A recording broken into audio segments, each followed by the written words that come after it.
Thank you, Dr. Alok Modi, for the kind words of introduction. I would like to, at the outset, thank Dr. Vasant Kumar, the Chairman Scientific Committee, Dr. Vansi Sabu, the President of RSSDI, and Dr. Sanjay Agarwal, the Honorary Secretary of RSSDI, for inviting me to be here amongst all of you in this important session called the Technology Session. As Dr. Alok Modi has highlighted, there has been a lot of improvement in technology, and more than improvements in technology, it's been application of the technology in diabetes management, and we have realized that this adds a lot in terms of improving the HbA1c control, HbA1c levels, and also providing better sort of patient compliance. And in many ways, technology has a role to play in diabetes management. So in the first topic that is allotted to me, I'll be speaking about SMBG, use of SMBG. SMBG has been in use for many years now. We could say that we started off with using the SMBG in 1970s, where we had the big machines, and now we have got a very new machines, which are, and some of them are also integrated into the cell phone also. And all these machines have actually revolutionized the monitoring of control in patients with diabetes. So is my screen visible? Dr. Modi, is my screen visible? I think so. I muted myself. Yes, it's very much visible. Yeah, so thank you. The topic allotted to me is about structured SMBG, and the point in range, which is a new sort of outlook which has come into this whole scenario of doing SMBG, self monitoring of blood glucose. We have been doing the self monitoring of blood glucose for several decades, as I mentioned, but over the years there's been improvement in that, and then we are speaking more of structured SMBG rather than just doing SMBG. So what are the goals of SMBG? What do we plan to achieve by doing self-monitoring of blood glucose? So it is the testing and recording of blood glucose levels by a patient or a caregiver of the patient at different times of the day. So that is basically what SMBG tries to do. It is critical for the management of patients with diabetes. It provides information about the glycemic status in real time, because if you're doing a CGM study, many a times you don't get the real-time information. Now we also have real-time CGM devices, but this is something which is very much accessible to the patient. It gives us glycemic status in real time. It helps control the day-to-day glycemic variability. It provides immediate feedback that can be obtained for further actions to be taken by the patient, and this can result in changes in the exercise, diet, and therapy based on the test results. So therefore, what we see is SMBG helps clinicians to take informed therapeutic decisions, and this is something which goes a very long way in terms of improving the patient the compliance and also their glycemic status.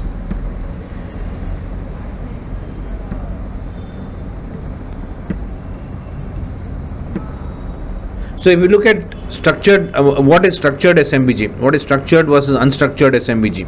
So if you look at this, do you identify any pattern? This is an unstructured SMBG which is being done on different days, and some readings are noted, and you can't make head or tail out of it unless you do a structured SMBG. That is, the patient is instructed to do the readings and tabulate them properly, and keep and bring it to the patient, bring it to the physician. When he comes to visit the physician, he needs to get all this information, and then only the important interpretation of that information can be done, and the patient over a period of time learns to interpret this himself and is able to make these therapeutic changes or changes in his lifestyle at his own or her level, and that makes a big impact in terms of managing patients, managing their diabetes.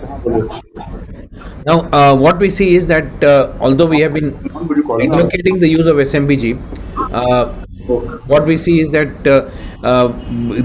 we don't utilize the SMBG data very often, because the patients don't get the data properly to the clinician when they come. So the information that the clinician has is often insufficient to make informed decisions with reference to the SMBG.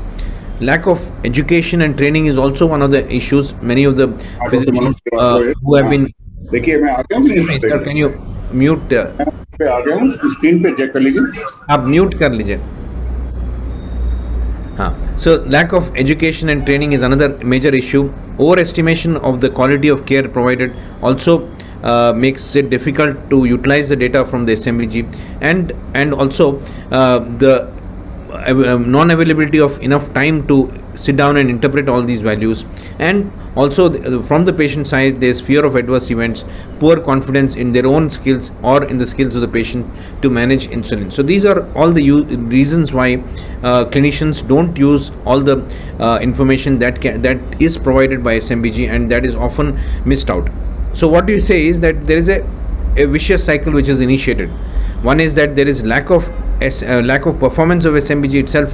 I mean, patients, there may be many of our patients, we see that they have glucometers but they're not using it because they don't feel, I mean, they don't feel the importance of that, they don't realize the importance of that. So there is lack of utilization of that of the SMBG, or lack of performance of SMBG. And in addition to that, what happens is that even if somebody is doing the SMBG regularly, they are not utilizing the data in terms of making informed decisions, and that makes it creates this vicious circle. What happens is that there is an unrealized potential. The potential of SMBG is not utilized, and that creates the whole vicious cycle. So what we are trying to discuss today is that how we need to utilize this information effectively so as to bring about effective clinical therapeutic decisions, and also decisions at the patient's level in terms of changes in their lifestyle, and in terms of changes in their exercise schedule, or in terms of their dietary therapies, and that can actually make a huge difference in terms of the glycemic control that is achieved.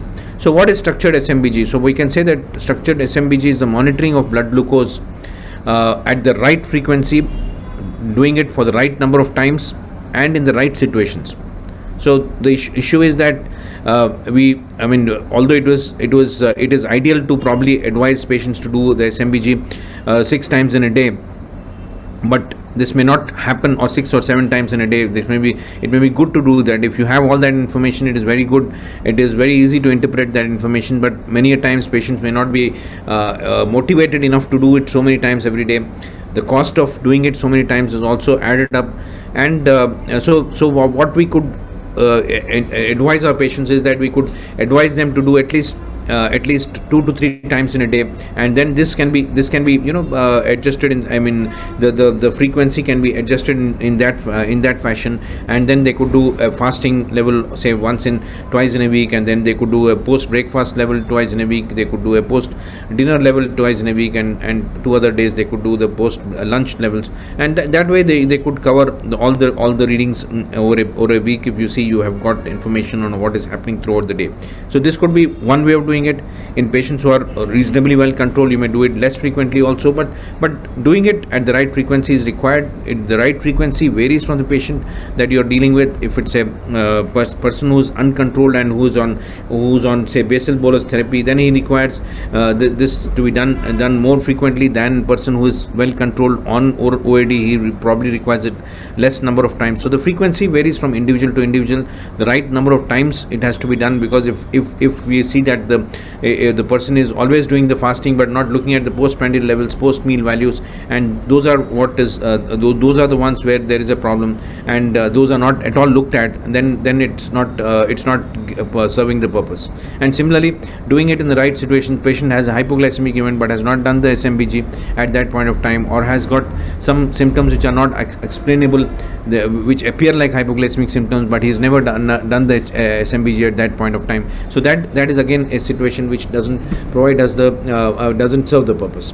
So structured SMBG patterns provide benefits for both the patient and the physician. For the patient, what it provides is that it improves the disease awareness, it improves the ability to recognize and estimate the impact of certain behaviors or events on the blood glucose levels, and then it also gives a scope for active participation of the patient in the adjustments of the therapy. So in all these ways, there's a lot of benefit seen for the patient, and similarly for the physician, the benefits that we see is that it provides very reliable data as a base pattern for understanding the glucose excursions and for adjustment in the therapy that may be required. It also provides for better compliance and more active involvement of the patient, and makes the patient, makes the life of the physician much more comfortable in terms of adjusting the doses and also expecting a better compliance from the patient.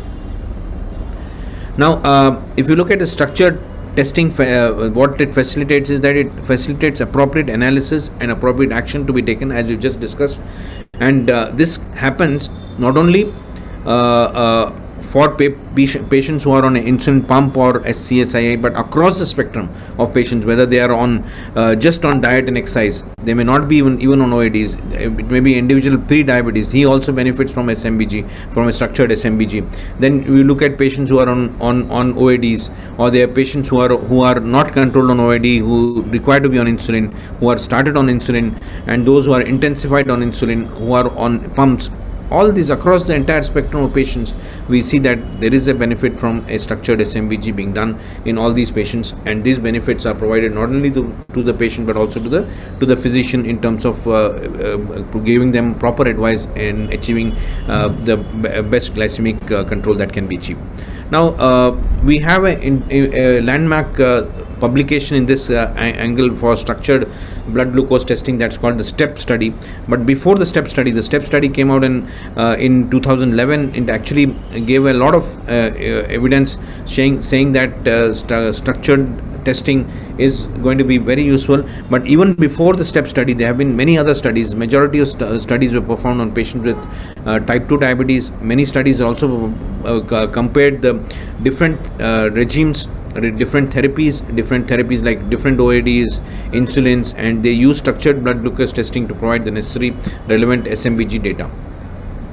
Now, if you look at all the studies, a summary of all the studies, you can see these studies here, and what is the impact of these studies and the country from which these studies were conducted. If you see, these studies were conducted almost all across the globe.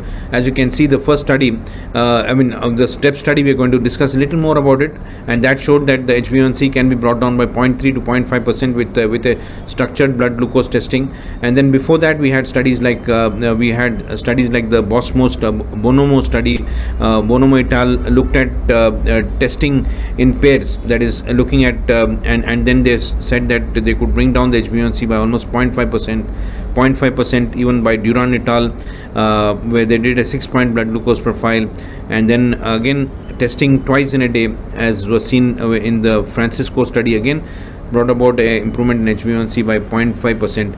A very impressive reduction in this study by Pimazzoni et al., which was published in Diabetes Technology Therapeutics, which was looking at 6-point blood glucose profile, 6 or 7-point blood glucose profiles, and they brought down the HbA1c. They could bring down the HbA1c by 1.2% with the structured testing of blood glucose level. So across the board, we are seeing many studies are there. There are other studies like the earlier studies which have shown again reduction in HbA1c anything between 0.5% to 1.2%, and then here you are seeing in this study by RDC agency study published in Diabetes Technology and Therapeutics again in 2011, showed a 1.7% reduction over a 6-month period with using a structured SMBG testing with a 7-point blood glucose profile being done.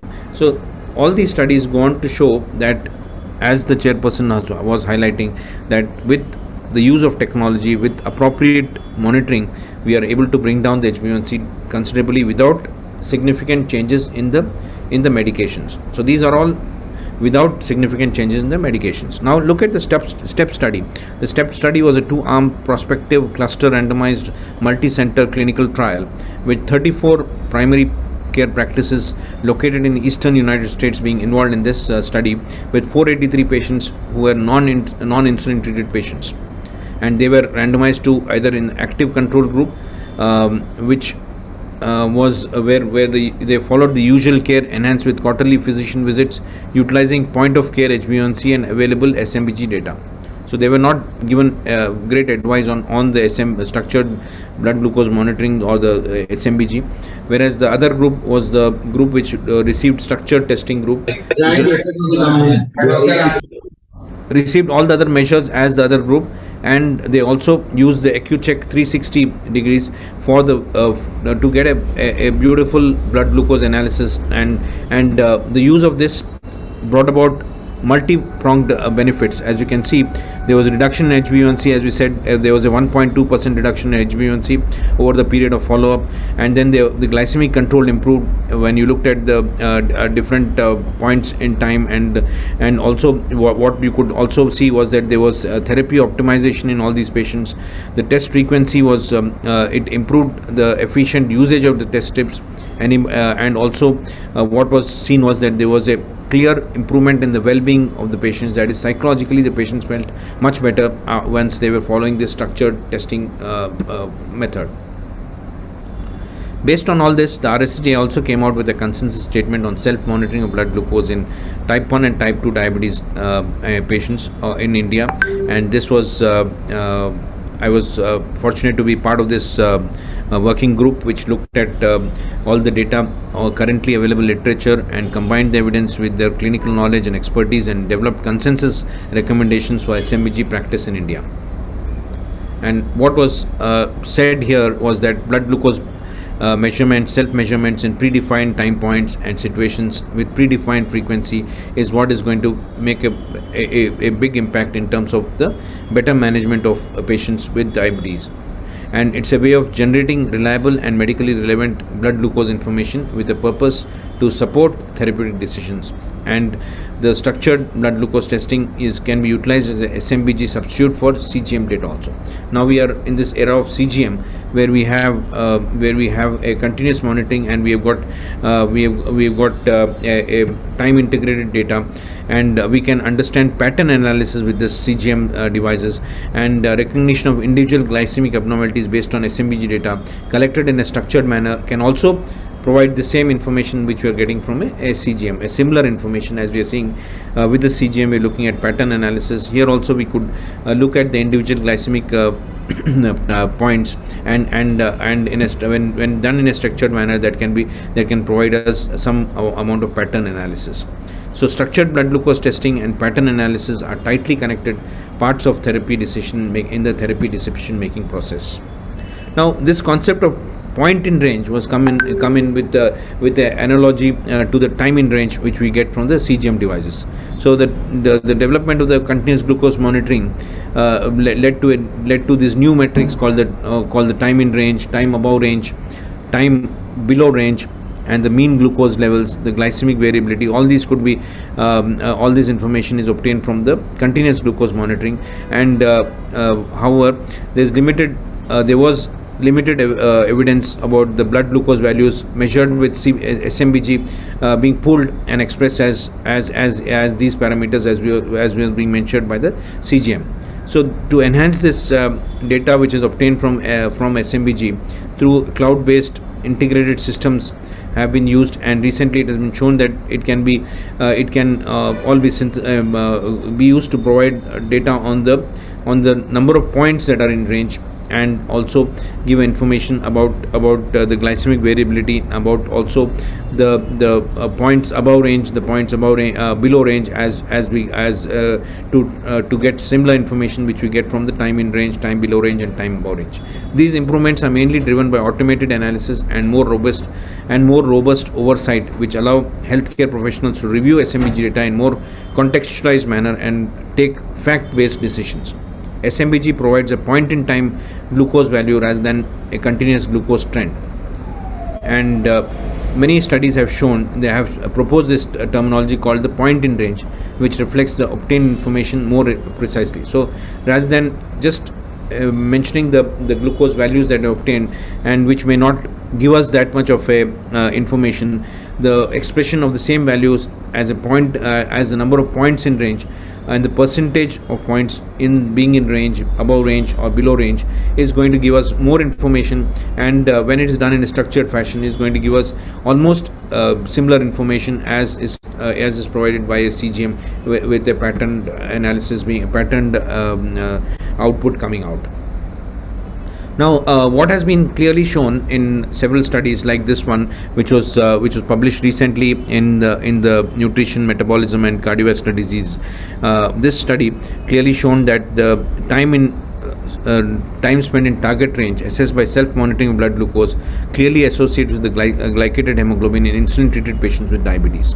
So This study was basically conducted to evaluate in real life setting the association between the SMBG values and the HbA1c, and when the SMBG values are expressed as percentage of points in range, they would give us a much better indication about the correlation with HbA1c levels, both in patients with type 1 diabetes and type 2 diabetes. This study was particularly done in insulin treated patients with diabetes, and it clearly showed that there was a very good correlation.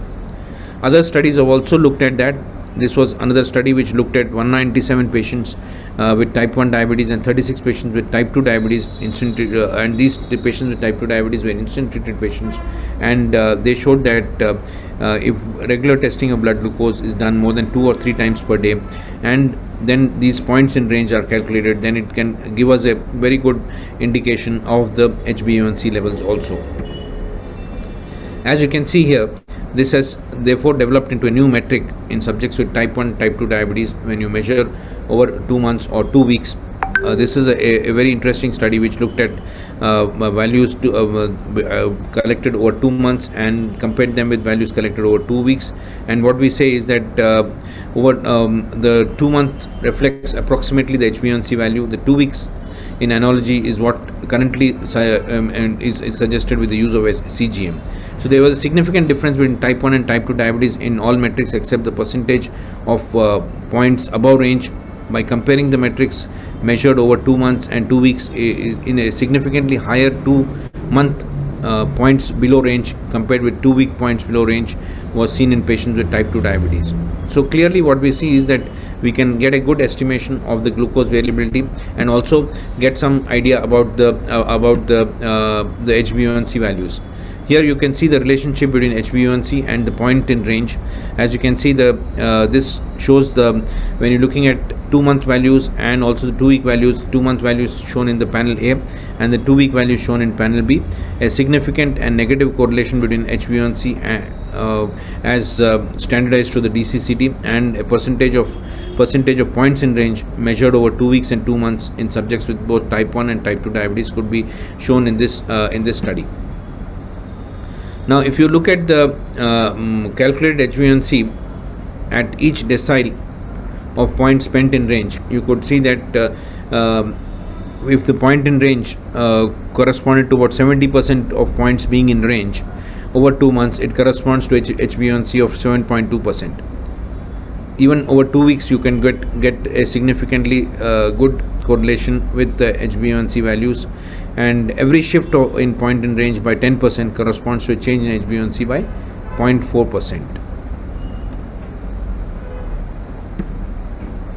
So finally, having looked at all these aspects, I would like to conclude by saying that SMBG and cloud-based integrated systems allow the use of provide us with new metric which helps in obtaining useful information for the management of diabetes, and all this is done without additional cost for the health system or without causing any further discomfort to the patient. So with the same SMBG which the patient was using earlier, if we are able to educate the patients to do it in a structured fashion, then and use the cloud-based integrated systems, we are able to achieve much more useful information in terms of the points in range, and that in turn correlates very well with the HbA1c values that are obtained. The percentage of points in range seem to be a valid marker of glycemic control and reliable surrogates of HbA1c compared to time in range evaluated by the CGM devices. A 2 month interval metrics seem to have a stronger correlation with HbA1c than a 2 week interval metrics. The predicted HbA1c for a given percentage of points in range in this study was comparable to that available in the literature and was easily correlating with that calculated with the CGM device also. So with that, I'll conclude and I'll be happy to take any questions.